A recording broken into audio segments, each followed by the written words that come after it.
Hey, Shalom Akim, Yahweh Shem Yahweh Shai, Ba'ashem, Rakak Wadash, Baraka Thumb. I want to give double honors to the apostles and elders at Great Millstone and peace and blessings to the elect. It's the brother Yachazak from Great Millstone, Dallas. Just want to get a quick hit in, with the brothers pushing fasting, you know what I'm saying? Being more into fasting and the benefits it is that it has for you physically, spiritually, you know. The understanding that we need and the understanding that we crave.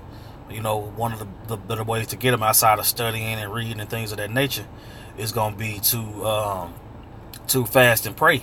And I can remember at one point in time, this was a few years ago. You know what I'm saying? The apostle elder Rakal was what he always does, but he was pushing pray more, pray more, pray more, pray more, pray more. And along your walk, you go from glory to glory. You know what I'm saying? Matter of fact, let me go get that real quick. I think that was glory to glory. Yeah, there we go. Yeah, going from glory to glory. You know what I'm saying? The things that you learn and the things you understand, you have a thorough enough understanding to apply them to your life, and you can see the benefits from it. Going through all the scriptures, when you see our forefathers fasting and praying and the things that they did to get that spiritual understanding to fulfill the will of the Heavenly Father through them. This is 2 Corinthians chapter 3, verse 18. It says, "But we all, with open face, beholding as in a glass the glory of the Lord, are changed into the same image from glory to glory, even as by the Spirit of the Lord." You know what I'm saying? And the more experiences you have, you go from glory to glory. Experience, going through certain things, reading certain things, understanding certain things, relationships you have with brothers. All these different things are a part of your walk or a part of your glory. You know what I'm saying? So the reason why I mentioned the praying, look how much we've grown since the apostles and elders pushed us to pray more. We being edified at an exponential rate. We learning faster. You know what I'm saying? We picking things up because we at the end of this thing, man. So just imagine how much more going on to the next glory, how much fasting is going to open up for us. Because, you do your Day of Atonement fast. You may fast from certain things. I'm not going to drink no alcohol this month, or I'm not going to do this, or I'm not going to do that. And it's beneficial because you feel the difference in your body when you fast, and whether you fast from meat, drink, or whatever. But I just wanted to get a quick example. You know what I'm saying? I was reading in the Apocrypha, and I ended up running across 2nd Ezra chapter 5.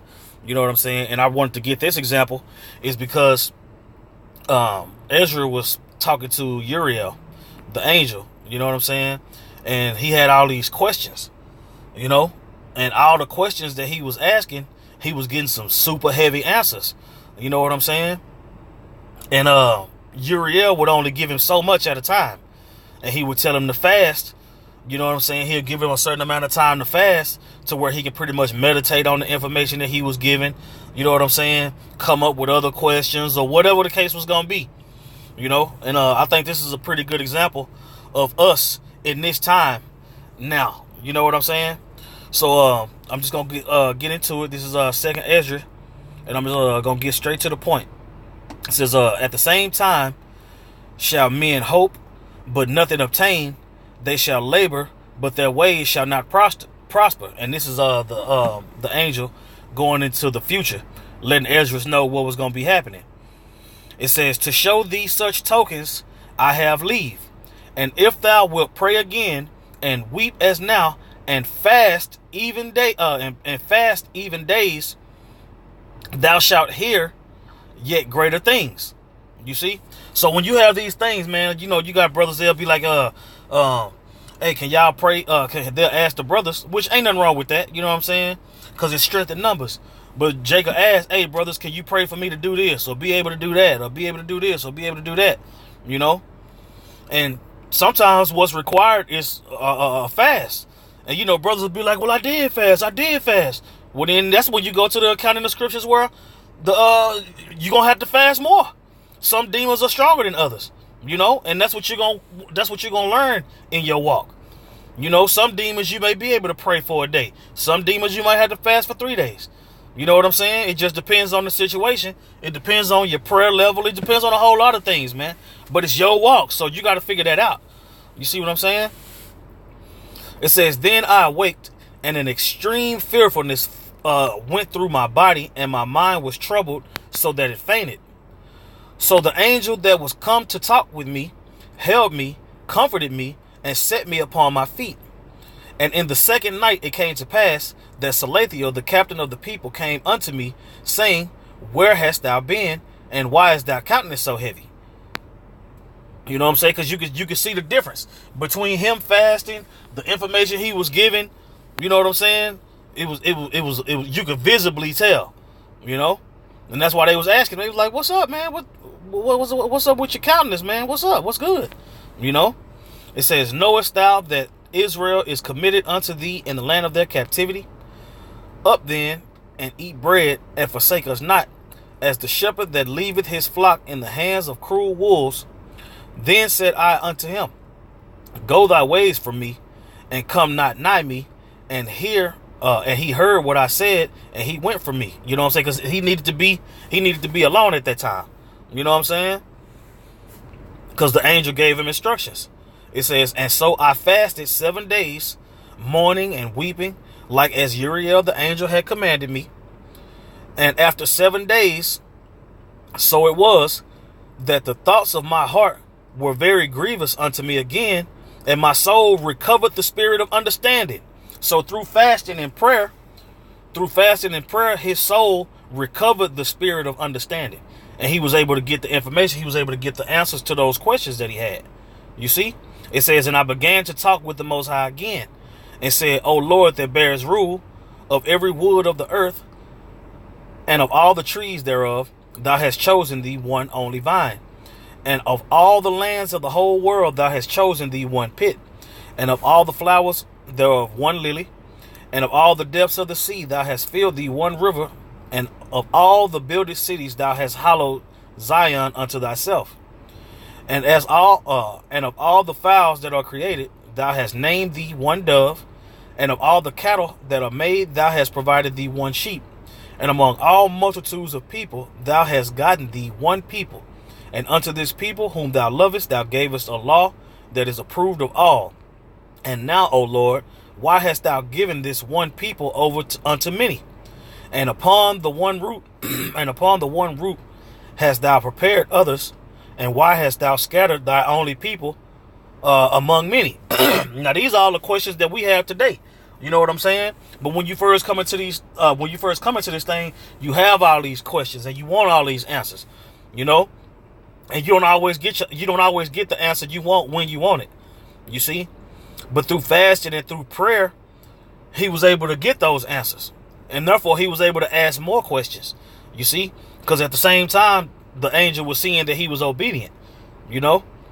Well, hey, man, just go fast for 7 days, man. I'll be back. You know what I'm saying? And then Ezra fasted until he came back, man. You see? So you see the benefits. You see the benefits from fasting, man. You know, the elder Yashawamba went into the physical benefits. You know what I'm saying? How it actually helps you physically.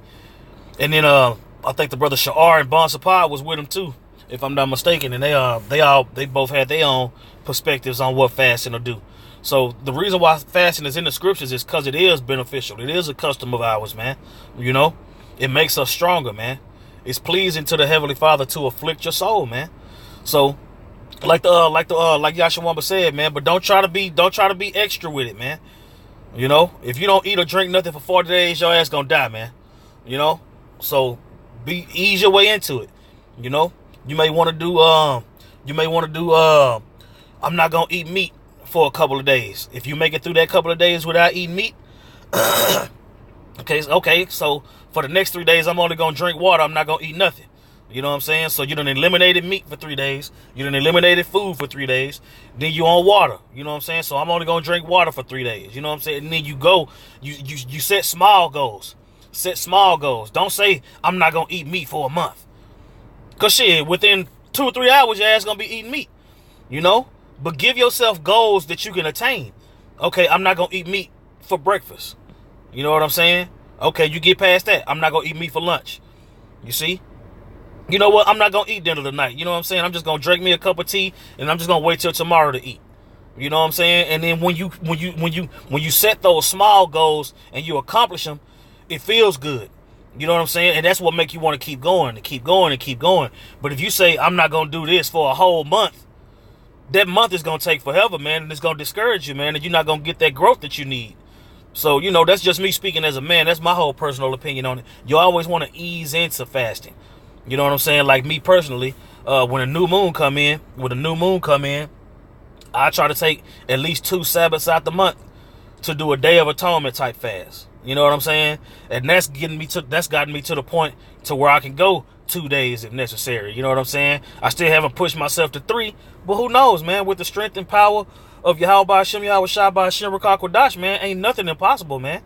You know what I'm saying? That's what I'm saying. We might right now be building ourselves up to do a 40-day fast, man, because it's going to get that hectic out here, man. You see? So we got to get ourselves prepared for what's coming, man. So with coming into the knowledge and blessed is he that readeth and pray without ceasing, and all these things seem to be working for us. So why not add fasting to your repertoire, man? Add fasting to your arsenal, man.